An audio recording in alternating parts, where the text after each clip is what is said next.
On this week's episode of 90 Degrees, we are joined by Andy Serling, TV analyst and handicapper for the New York Racing Association. You can find Andy on Twitter at Andy Serling. Today we're talking about horse racing. Let's dive into the sharp side and look at the right angles in sports betting. Big bomb bangers. Ladies and gentlemen, Jews and Gentiles, sharps and squares, welcome back to episode 25 of 90 Degrees, the show where we're giving you the right sports betting angles. I'm your host, Kevin Davis, and today we're joined by Andy Serling, TV analyst for the New York Racing Association, who also happens to be my uncle. But before we bring on Andy, we want to give a quick thank you to our sponsors over at Pinnacle Sportsbook. Pinnacle is the world's sharpest sportsbook and is now available in Ontario. Find out what professional bettors have known for decades. Pinnacle is where the bettors play, taking sharp action every day. No limits, low synthetic hold, and it's a must-have for those with a top-down approach. Must be 19 plus in Ontario. Please play responsibly, and sadly, it is not available in the US, or else I would be using it, like our other sponsor, BetStamp, which I use all the time. Andy, welcome to the show. How's it going? It's going great. Thanks for having me on. Yeah, we're glad to have you on, and we're glad to kind of switch up the pace, to use a horse racing pun, since we usually have people from other sports talking about sports betting, but now we're talking about horse racing. So why don't you tell our listeners how you got into horse racing and how you made it a career? I don't know, luck or bad choices. I'm not sure. My family moved to Saratoga when I was a kid, when I was about 11. And for some of you have probably been in the track in Saratoga, or hopefully you have. If you haven't, you should go. It's a pretty enticing place. And I went there as a kid when I was about 12 and thought this seems like a great place to go. And the concept of as I'm sure many of your listeners and viewers believe, that the idea of making a dollar gambling is much more enticing than making money actually working for a living. So I got addicted to going to the racetrack, and I like numbers, and just a lot of stuff going on in racing. So I followed racing very, very closely. And different times of my life, I worked on Wall Street for years. I played in the mid 90s. I took off a few years, about 4 years, and played full time. And then I went back and I traded options. And then in 2008, I got an opportunity to come work for the New York Racing Association. I had done some work for them back in the mid 90s. But I knew the guy, Charlie Hayward, who at the time was president of NYRA, was a big supporter of mine, and hired me to come on the NYRA show. And so I've been doing that for for 15 years, almost exactly 15 years since I started working there. And we've expanded quite a bit at NYRA, where we're in a deal with Fox Sports, where we show our races for much of the year on Fox Sports 2, Fox Sports 1, and even occasionally Big Fox. They bought the Belmont Stakes this year, so we'll be broadcasting that as well. And so the majority of our races, I think we do about 1,200 hours of TV every year now, are on Fox. So it's my role has grown, and our relationship with television and handicapping has grown. But I love horse racing. I think it's an eminently fascinating game, and like anything, it's always changing. You have to constantly try to be evolving and learning new things, and disregarding old things. Probably not dissimilar to trying to be successful playing sports, betting on sports. So I find it a fascinating game, and I love doing it, and I enjoy the work a great deal. I feel very lucky to have a job that I like. So now part of it is for horse racing is if you're looking for bets, you look at the form before the race to kind of look at how the horse did in past races, how they're doing in workouts. What do you do additionally besides reading the form to get an edge in horse racing? Well, I mean, if people aren't familiar with the past performances in the daily racing form, which is what I use, they're just a pretty fairly straightforward rundown of where the horse's position was during a race, where it finished, what the leader's times were. You can extrapolate what the horse's times were, and I build on that. Daily Racing Form has a product called Formulator, which allows you to sort of open up the past performances, take a look at the chart of the race, who the horses they ran against were, how the race was run. So I use that a great deal, especially for a horse I'm not familiar with, to try to figure out, well, this horse was forwardly placed near the lead. And I look at the race and I see all the horses that were near the lead in that race finished badly, and all the horses that did well um, were coming from well behind. So maybe this horse was sort of against the natural flow of the race, or vice versa. Maybe the horse was near the pace and all the pace setters did well, and this horse did lousy. So he or she had a pretty good setup. And I try to sort of take the races apart and figure out if their horses ran better or worse than they appear to have run. There are horses that win or run second that just had everything go their own way. And there may be horses you want to bet against going forward. There may be horses that ran eighth that actually had a lot of bad things happen to them that don't appear to likely to happen again today. So the horse figures to run better. I'm looking to try to figure out horses that are better or worse than they look to the common eye. Not I don't mean to say common. I mean, the first person who looks at it says, "Oh, this horse ran second. He appears to have run really well." And I might say, well, no, actually, he didn't run very well. He got very lucky to be second, and he'd have to be very lucky again today to be effective. But I also watch replays of past races to see if horses had trouble in races or certain things happen in races, what kind of trips they had. I use something called Timeform US, which is also associated with the Daily Racing Form, where they do pace analysis and pace figures to try to give yourself an idea of where the horses might be situated in today's race under ideal circumstances, and ask myself if I agree or disagree with that. Also, it'll tell you races they're coming out of, whether they were coming out of fast-paced races, which helped closers, slow-paced races, which helped horses that were forwardly placed. I do a lot of things like that. I look up breeding. I think breeding is used inaccurately by a lot of people, but the one thing that's important is horses changing surface. A horse has been running on a dirt surface its whole career, and now for the first time is running on the grass. And in racing, a horse could be the best in the country at running on the grass, but if you put that horse in the dirt, he wouldn't be able to compete with lower level horses, and vice versa. So maybe you have a horse that's run in the dirt and he's run poorly, but now he's trying the first time, and you look it up and there are indications based on the sire and the dam that this is a horse that might really improve trying the grass. Well, those are the kind of horses that might win or run second at 20, 30 to 1 because their form looks terrible. But their form is irrelevant to today's situation because this time it's running on the surface that it was sort of born to run on. So there are a lot of different factors I put into play, and I don't feel there's any one way of looking. First of all, I feel like people can find many ways to look at races, and I think people should decide what works for them. I'm sure it's the same in sports betting. People have many different approaches to betting on sports, and you can have two people who are very successful that would disagree with each other about a lot of their theories, but they both have sound reasoning to getting to where they are. And I think if anytime you're being an analyst, whether you're an analyst on Wall Street, if you're using sound reasoning and that sound reasoning has led you to success in the past, there's every reason to believe that reasoning can lead you to success in the future. And I think that's true of anybody that's doing any sort of risk analysis or anything, whether it's gambling, or you could say that analysis on Wall Street, they say it's not gambling, but it's just analysis, right? So I try to find things that work. And I also want to be aware of things that I think might work that don't work.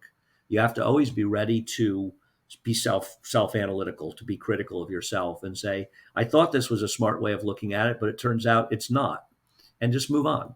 And you always want to, if you're not sort of moving forward, right, you're moving backwards. So, based on the high variance nature of horse racing, how does a bettor know if they're good or not? How many bets do they need to They place? just ask themselves, isn't that what everybody does?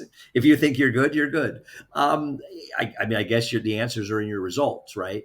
It's horse racing has gotten very tough because the pools have gotten more and more efficient due to a lot of computer wagers. It's no different in sports betting. I'm sure there's people that probably were successful 50 years ago that now look and say the lines are much better, right? They're much sharper. So you don't find as many opportunities where you feel the line is really off. Um, so you have to, I think, do you overachieve? There's people who will say the only thing that matters is the ROI of my top pick. I'm forced to make 4 picks a race because we have superfecta wagering, which means you pick the top 4 finishers. And some people want the 4 picks. There are some creeps out there who say that I will give myself credit if my fourth pick wins. I don't give myself credit if my first pick wins.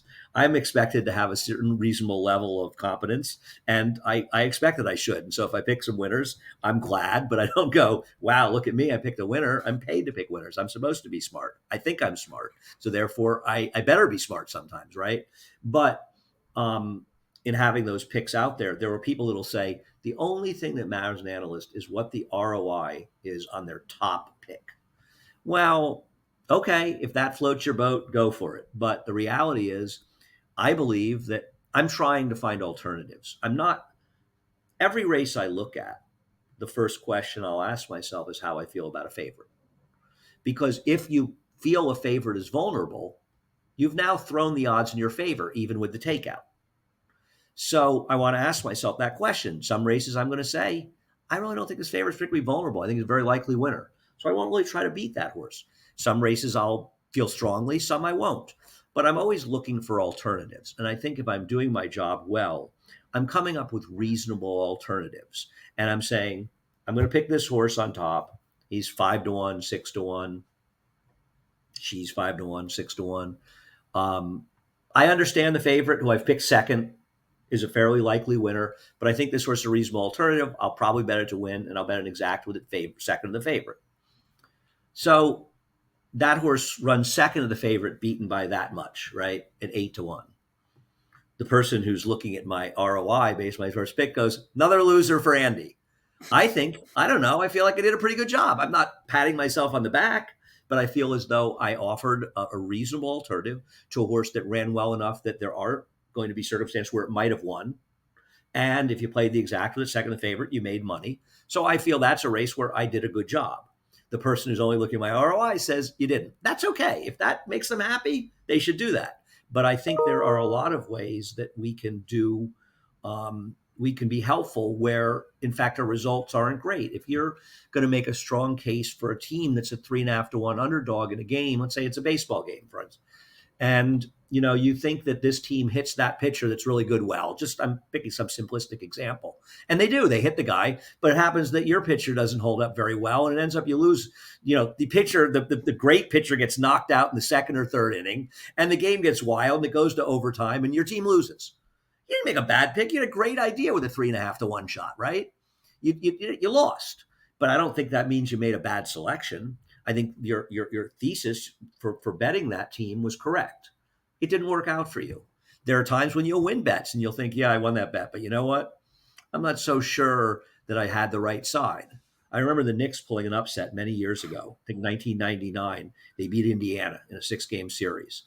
It's very rare in a 7-game series in the NBA that the best team loses. It's very rare. The best team lost that theory. That's why I think the NBA has the best playoff format of any sport. Because the best teams win. In this case, a crazy number of wild things happened. Larry Johnson hitting some wacky 4-point play. The best team lost. It's going to happen sometime. Was a lockout that year? Yeah, that was a lockout year, right? The Knicks made the finals. So maybe the seeding was off? Yeah, I'm not so sure about that. I just think the Knicks got lucky in that particular series to win. It happens. It's going to happen over time, right? It's going to, Yeah, and then they got killed by the Spurs. We based our lives. Yeah, they did. Yeah. I met Bernard King. I went to one of the games. I met Bernard King. It was very exciting for me. I think he was not nearly as excited as I was, but we base our lives on a time continuum where over time, if we're smart, we're going to get paid. So now this brings up an interesting topic. So if you're a sports bettor and you have a losing bet and you come close to winning, you want to look at the closing line value. Did you beat the closing line? So they say, okay, I lost the bet, but I beat the closing line. I got positive EV. For a horse racing bettor, they don't really have the closing line because they're doing a pari-mutuel pool where the price is tied to the market. So how does a horse bettor, what sort of indicators does a horse bettor have that they are giving a better estimate of the race than the market gave? Well, a bettor, they make money at the end of the year. I mean, it's as simple as that, right? It's very, very hard to do now. People get some rebates depending on where they're playing, depending on the level and how they do. But at the end of the day, it's whether or not you make money. And in racing, it's much different, I think, than sports betting, though there are now, because there's so many prop bets and different things. But racing offers an incredible menu of betting. In most races, you can bet win, play, show. I don't know anybody would ever bet place or show, but whatever. Exactas, where you pick the first two finishers in order. Triples, where you pick the first three finishers, and superfectas, pick the first four finishers. We have a lot of bets. You have daily doubles in almost all races, one tied to the next one, where you pick two consecutive winners. Pick threes, where you pick three consecutive winners. We roll them along. So you'll have one, if there's a 9-race card in race 1, race 2, race 3, race 4, race 5, race 6, race 7. Pick fours, where you pick 4 straight winners. We'll have 2 or 3 of those a day. Pick fives, where we'll have a couple of them a day, where you pick 5 straight winners. Then we have the pick 6, which features a carryover component if nobody picks 6 on a given day. So there are many different possible ways to make your money work for you. And it's up to a horse player to, you use these multi-race or multi-position bets to spread your horse racing acumen over different slots. There's a very flawed thinking in racing that says, let's say the win takeout is 16%, and the pick 4 takeout is 25%. The reality is that you're better off betting the 25% bet with a pick 4, assuming that you are a good handicapper and a good bettor, right?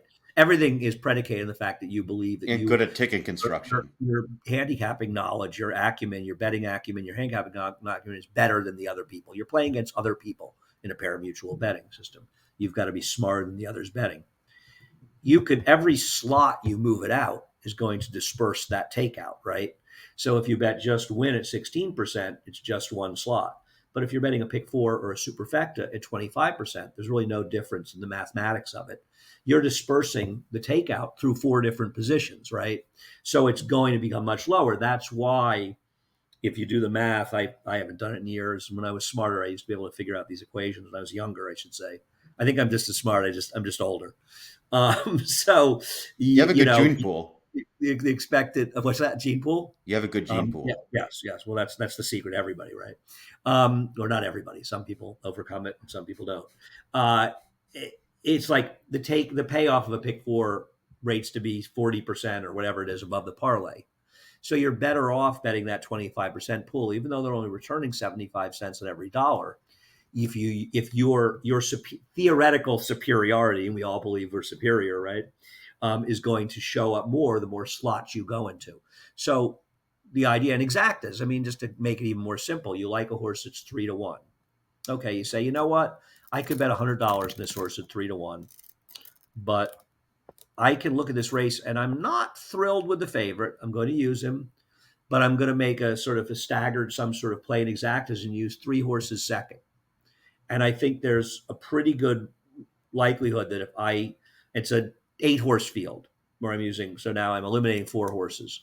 I can turn that 3 to 1 shot into a 6 to 1 shot if it wins and I hit the exacta. And I believe I'm going to be right more than 50% of the time. That's a way to increase your returns, right? So you use exotics, whether they're exactas, trifectas, superfectas, pick doubles, pick threes, pick 4s. You can pick and choose which pool or pools you feel is the best way to maximize this particular opinion you have.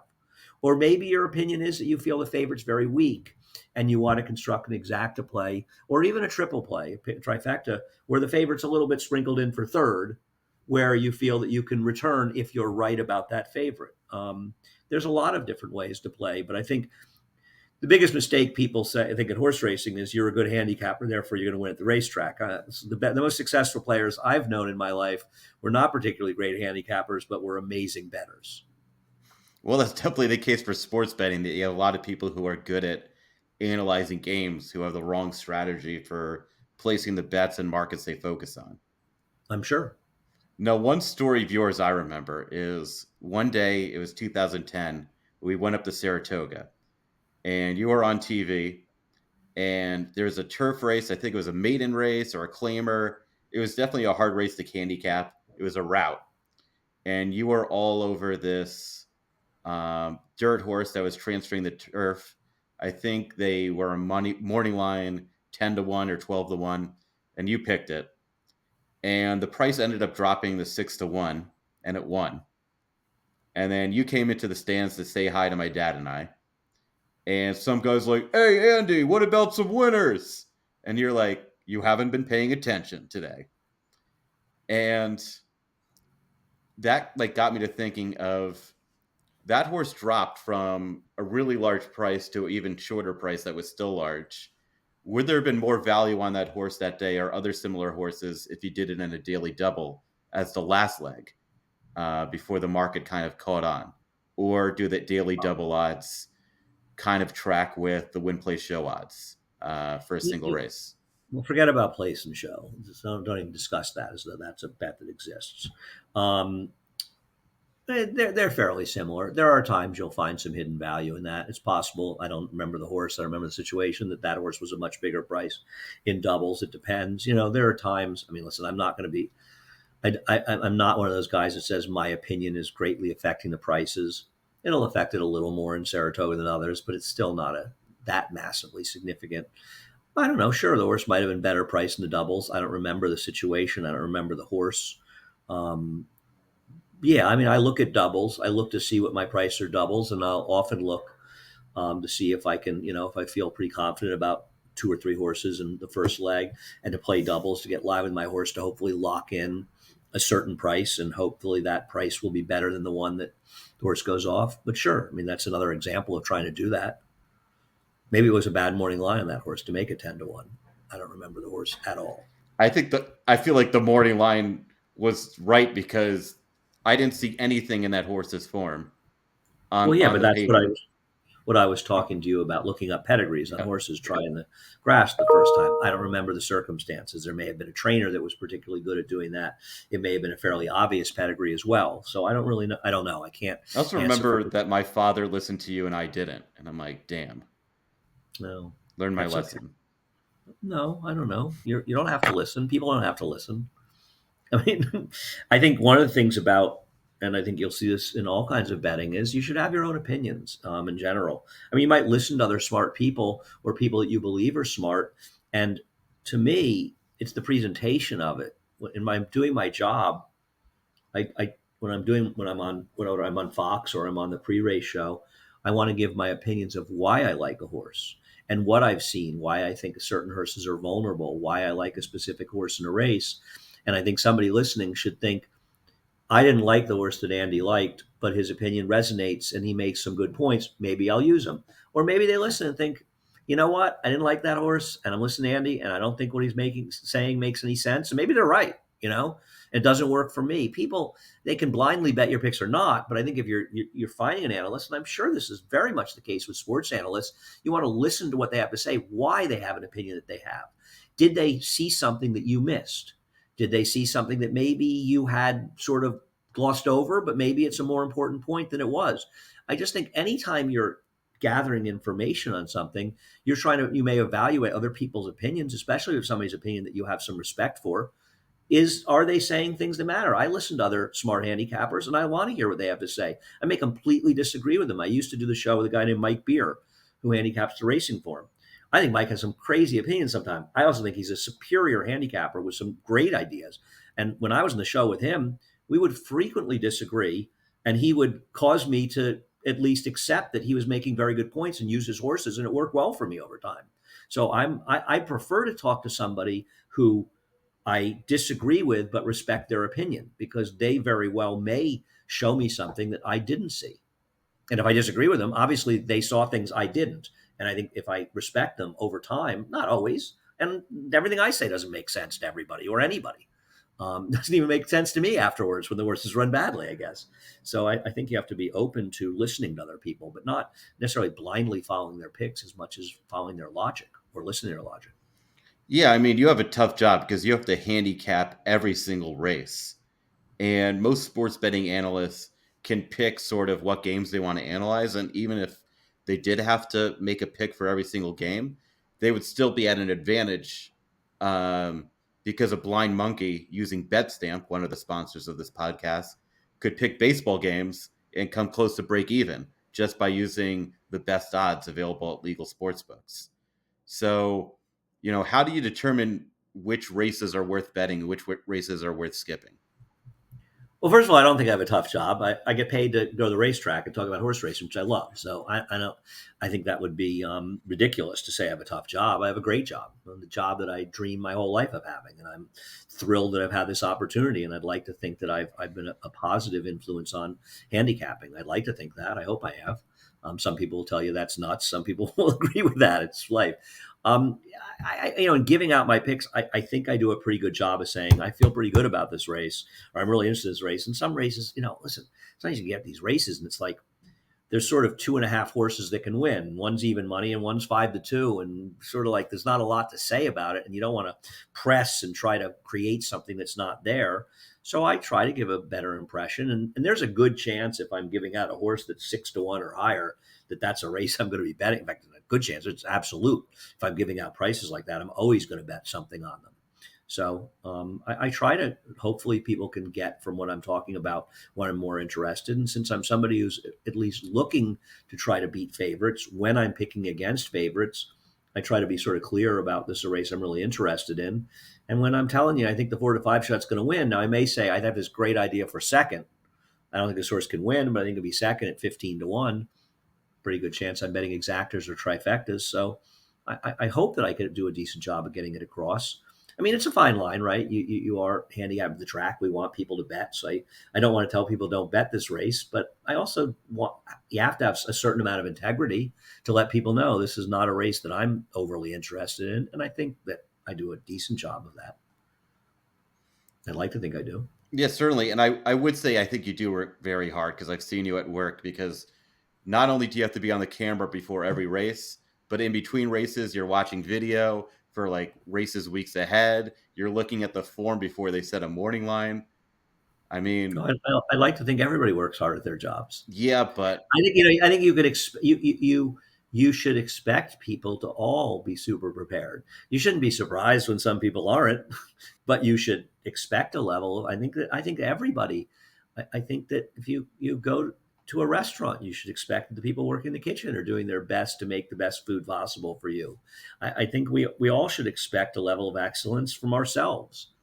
yeah, that's always a good point. Now, like one disadvantage I think you have with the long shots is like you're looking at putting them into exactas or win bets or long term bets where you may not get a return very often since they're a long shot. But if I like a long shot in baseball, I can pick a run line. Like the World Baseball Classic was amazing because you had teams with no chance of winning, like China against Japan, but you could pick China plus 9.5. And as long as they don't lose by 10 or more runs, you win the bet. Okay, I mean, but then you're not getting, it's not a long shot. Then you're betting around pick 'em, right? I mean, you're just holding your breath, or you can do those alternate run lines. Well, I mean, I don't have, if somebody said to me, I have proof you're going to bet this horse, it's 10-1. So you bet $1, you get $11 back, $10, 10-1. That horse is going to win 1 out of 7 times. Well, I'm going to bet it every single time it runs and going to be okay when it loses the 6 times. If I knew that it was going to win 1 out of 7, I mean, it's like anything. I mean, it all comes down to coin flips, right? If you and I are, you and I are in a jail cell together and we're both billionaires and we flip a coin all day long and I get $1.05 from you if it comes up heads and you get $1 from me, it comes up tails, and we're in jail for a few years, I'm going to leave with 2 billion and you're going to be broke, right? It might come up your side 10, Well, that's 20 times. assuming an honest coin toss. An honest coin toss. Yes. We assume the coin toss is honest. So of course it's all like that. If it, over time, I mean, the idea is if I'm betting on 10-1 shots that they're going to win more than once out of 11 times to break even. It also means they're probably going to lose 8 times. They're going to lose. I'm hoping they're going to win 1 out of 9 times, right? They're going to lose a lot too. You have to be ready to lose. You have to become, I mean, let's face it, you can't make money gambling in anything you're doing. You can be playing poker, you can be playing sports, you can be playing horses, whatever it is. You got to be ready to lose because you're going to have losing streaks. You're going to have periods when you lose.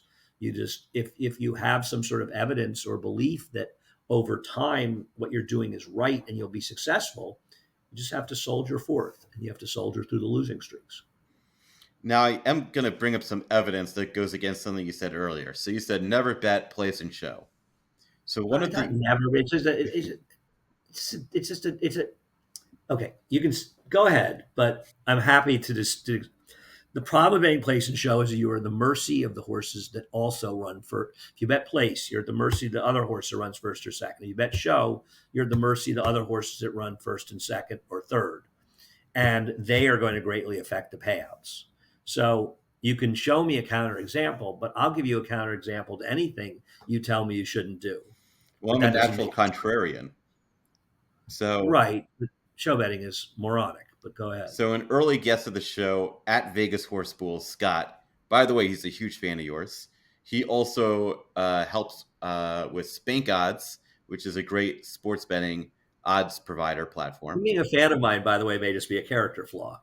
I, While I appreciate this person's support, I think it's always there's they're no a fan of guarantee mine. a fan of mine is not necessarily a character So, flaw. anyways, Vegas Horse Schools, he had a system at a Las Vegas sports book that offered loss rebates as well as like comp cruises for horse racing. So he developed a computer program where he bets every single horse to show in every race.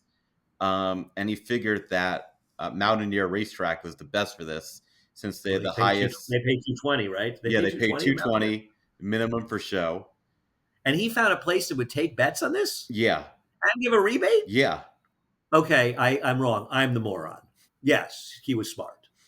So, like that's an example of I like to take the rules of never do this, and once I know it's subject well, figure out for the never do this rule what are the exceptions.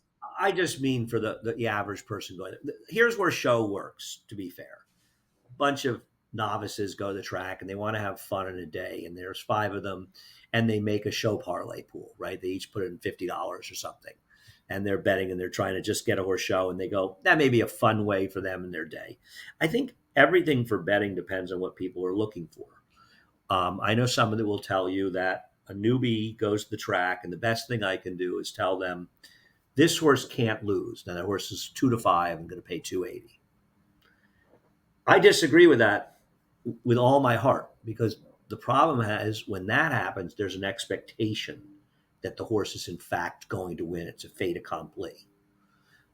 If that horse is 2-5, it is going to win 70. Let's say the 2-5 is accurate. It's going to win 70% of the time. It's going to lose 30% of the time. So I think that person goes, you just told me that horse couldn't lose. And that horse lost. This is fixed. This is that. I think you have a better chance if you have a guy who's going the first time or they're learning about racing, and I tell them about some 6-1 shot that I think is really interesting.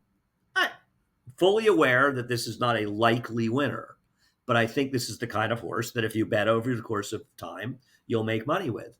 And they bet that horse understanding that there's a good chance they won't win. But if they win, they're going to get some real return, right? And the horse runs second. I think they're excited. They go, that horse came close to winning. It could have won. This could have happened. That could have happened. I like betting on that horse. So there's different schools of thoughts. I'm not saying I'm right. That's my philosophy. And I think there's a very, very stupid subculture. You're going to be surprised to hear there are stupid people on Twitter.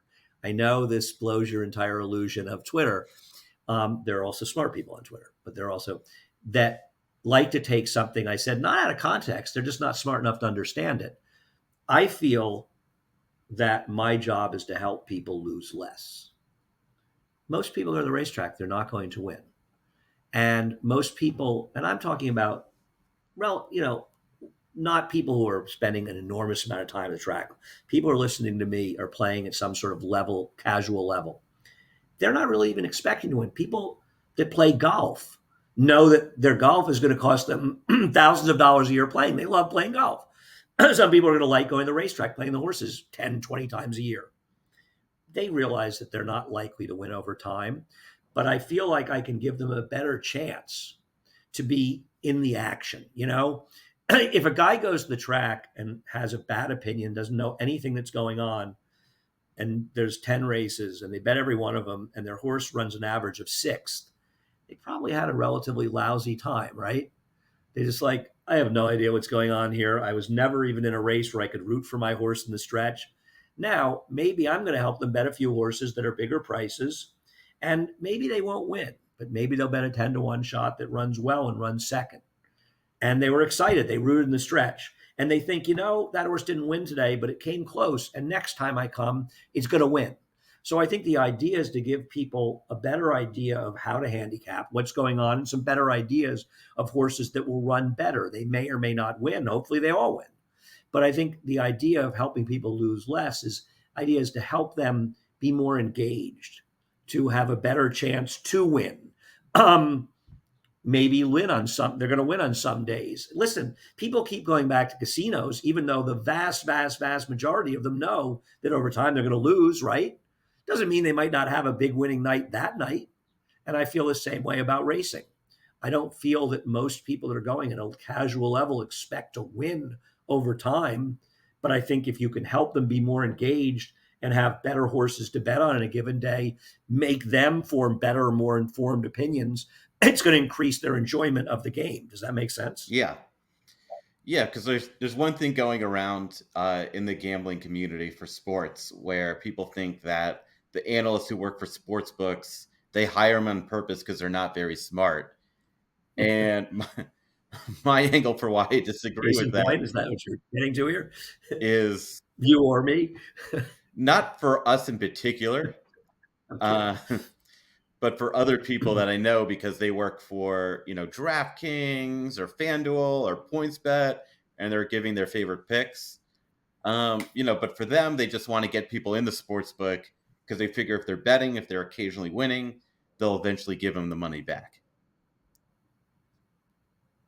Okay. I mean, but I'm not going to sit around with the cynical narratives, what people are thinking about them. They may be right, they may be wrong. I'm not in that field, so I don't really know. I don't have any way to judge that. But for your role, I'm doing the best I can. With the sports books, what makes a difference is people are betting directly against the sports book. But the racing track, the track wants the people watching to win because they're going to make the same money no matter what because of the takeout. We're not rooting against anybody. We never want to be in a situation where we're rooting for or against. Never want there. That's the problem. Minus pools create that situation. Minus pool is when there's so much bet on a horse it'll happen in show, to show that we're going to actually pay out more money than is bet after takeout. So that's actually a situation where we're rooting for the horse not to hit the board, right? Because we're going to lose money. That's a bad situation. I feel as though there's an argument that oddly, minus pools go against the whole concept of parimutuel wagering. We should never have any rooting interest, right? Ever. We should never be able to say, there are crazies out there that say the stewards took down that horse because it was better for the track if it came down. Now, there's zero truth to that at any level, but you don't want to be in a situation where they might be right, With the takeout being high in horse racing, since you guys have to run the horse races themselves, and the sports books don't have to run the baseball games. The baseball games are going to happen no matter what, but the horse races aren't going to happen without the gambling. How do you keep people interested so they keep coming to the track? Well, first of all, you say keep coming to the track. Or the app. Or Fox, watch us on Fox Sports. One of the great misnomers is we don't do a good job of discussing virtual attendance. It would be like saying the Yankees only have 50,000 fans because 50,000 people go to Yankee Stadium. And they've got millions and millions of fans watching on TV or listening on the radio or watching on their computer or whatever. And horse racing, where, yes, we used to get 30, 40,000 people all the time at Belmont Park, and now we get, 10% of that in an average day. But we have many, many more people actually participating by betting because now they're simulcasting. Simulcasting didn't come until the mid-90s at a high level. So now people can bet all over the world on our races, and they can watch all over the world. How do you keep people in it? Well, you have to hope that people are interested in racing. I mean, you have to be willing to accept that all of these things, you're a niche sport, right? I was saying this the other day about something. There's a Jerry Garcia line when he said that Grateful Dead are like licorice. a lot of people don't like licorice, but those that do like it a lot. And we're the same way. Well, maybe that's the same for horse racing, right? Where there's a small amount. And I think the biggest, I don't believe in this, this huge that we're going to bring all these young people to the racetrack. I think the way to get people, there's a lot of people out there that somewhere in them have an interest in betting on horses and handicapping horse racing. They just may never been exposed to it. Just like me, when I moved to Saratoga as a kid, I wasn't really exposed to it to understand that this is what I wanted to do for the rest of my life.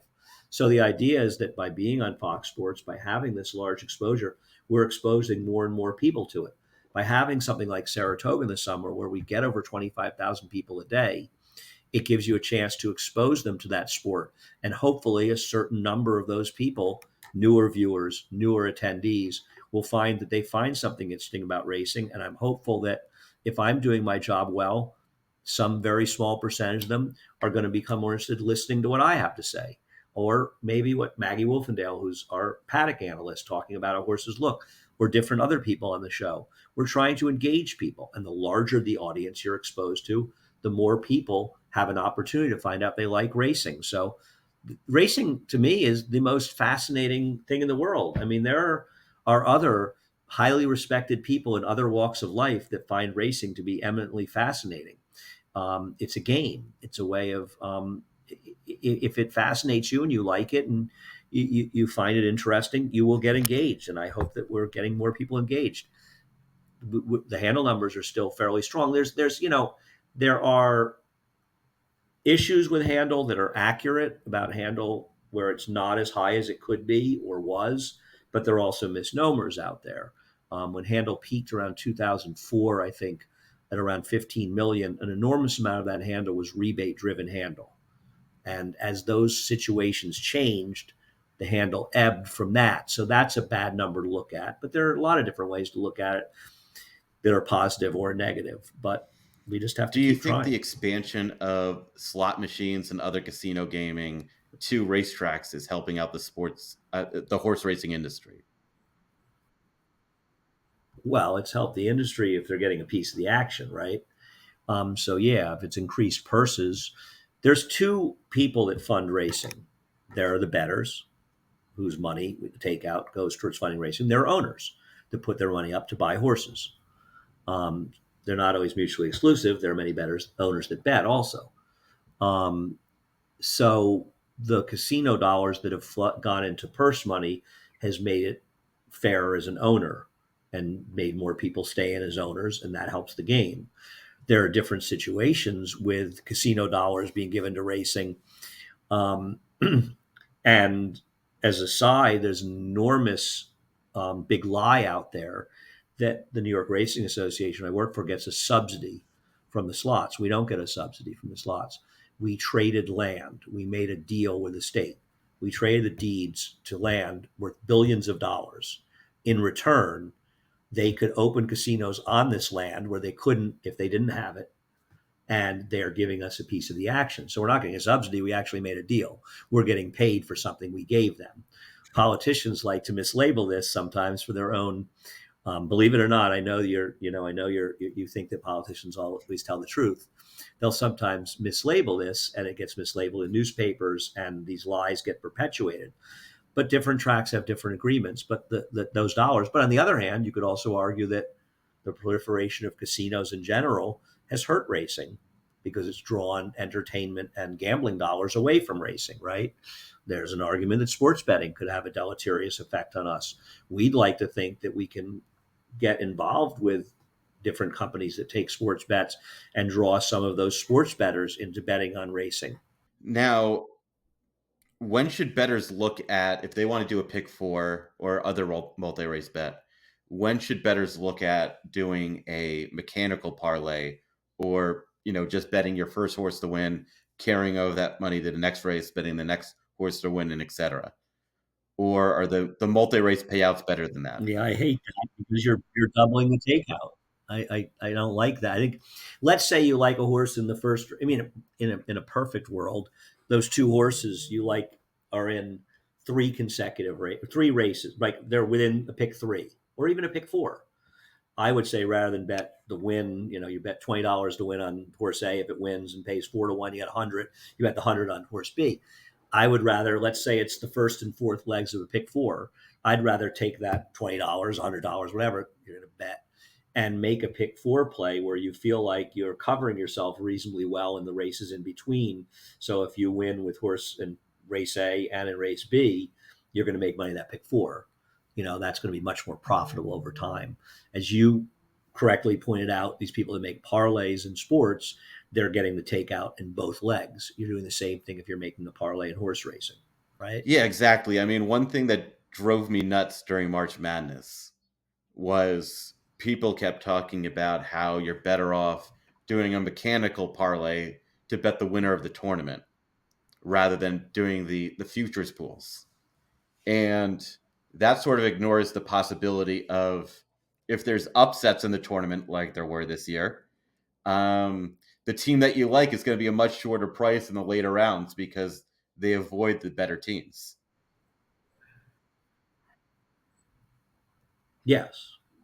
Yes, futures. I mean, obviously, also if you're betting a future in the NCAA tournament, one of the reasons you may want to take your certain team is you see their path and they're 50 to 1 to win the tournament. I'll pull a number out of the air, but their path is supposed to include the number one seed, and you think that number one seed kind of sucks, and you think it's vulnerable before your team would even have to play them. So you think one of the reasons that they're better, their odds are much more likely than the 2% at 50 to 1, is because you think there's a much more reasonable chance they won't play that one seed, right? And if you're right, so yeah, of course, yeah. I have a friend who was very successful in Calcutta pools back in the day before sports betting became so prolific, in an NCAA tournament where they'd start at the bottom and move the way to the top. Some of your viewers may understand Calcutta pools, and he was very good at foreseeing how much money would be in the pool, what the fair odds were, et cetera, et cetera. Didn't he try doing a futures bet on Princeton this year, and didn't he get limited to less than I get limited? Yes. The same person. Yes, yeah. Who shall remain nameless. He got. I forget what site it was. Maybe DraftKings. And I know. I mean, I have a screenshot of it, so I've seen it. They had Princeton at 10,000 to 1, and this has nothing to do with the fact they won their first two games. He told me about this before the tournament. It was more because 10,000 to 1 on Princeton just seemed ridiculous, and also because he knew they wouldn't take that much of his bet. So he bet $500 on them, wondering what amount of the $500 they would take at 10,000 to 1. And what did they take? 20 cents, right? 20 cents. Yes, they took 20 cents of his bet. So he got 2 dimes, but not 2 dimes in the way that he wanted. Right. Exactly. So he got 20 cents at 10,000 to 1 on them. It would have been a story, I think, that might have actually gotten some legitimate traction had they somehow made it the Final Four, like Penn did in '79 before they ran to Magic Johnson. Yeah, but the Princeton example, as well as other examples of this year's tournament, goes to show you of sort of, looking at tournament elimination pools, picking the right, upsets. Right. Yeah. All right. Do you have any last words for our audience today? No. Keep listening to Kevin. He's great, and not just because we're related. No, I think I think that the to talk about is, in any gambling you're doing, try to figure out what you're doing wrong as opposed to what you're doing right, because you'll do more right things when you figure out the things you're doing wrong. But I think one of the things that's so interesting about any gambling pursuit and any type of this stuff is it takes a great deal of thought. It's a thinking man's or thinking woman's preoccupation. And I like that. Anytime you're using your brain and doing that, and keep trying to evolve and get better. And you get better sometimes by just not doing the things that are bad, that are hurtful to what you're doing. But listen, I love handicapping horses. I love the process of handicapping horses. I like the process of trying to figure out how to make money betting them as well. There's a whole lot to offer in all of this stuff, and they're all intellectual pursuits. Whether you could be a games player, whether you poker or backgammon or bridge or any of those games, any of these kind of intellectual pursuits, they're all intellectual pursuits, and I think they're a lot of fun. All right, Andy, thanks for coming on the show today. Thanks for having me. The easiest way to improve as a sports bettor is to use multiple sportsbooks and always get the best odds. We recommend using an odds comparison tool like BetStamp. BetStamp compares odds across every sportsbook for games, futures, and player props. Save time and money by checking BetStamp before you bet. Download the app today for free. If you're looking to sign up for a new sportsbook account, please check out the offers available at betstamp.app/circles off or hit the link in the description. If you sign up through this page, it helps support the show. Big bomb bangers. Thank you for tuning in to 90 Degrees, presented by the Hammer Betting Network and Pinnacle Sportsbook. Head over to our website, thehammer.bet, for all your sports betting needs. If you've enjoyed the show, please click the like button. If you're new to the channel, hit the subscribe button. If you've made it this far, please drop a comment on your favorite Kentucky Derby bet. Let's cash. Bangers, bomb. Boogie down picks.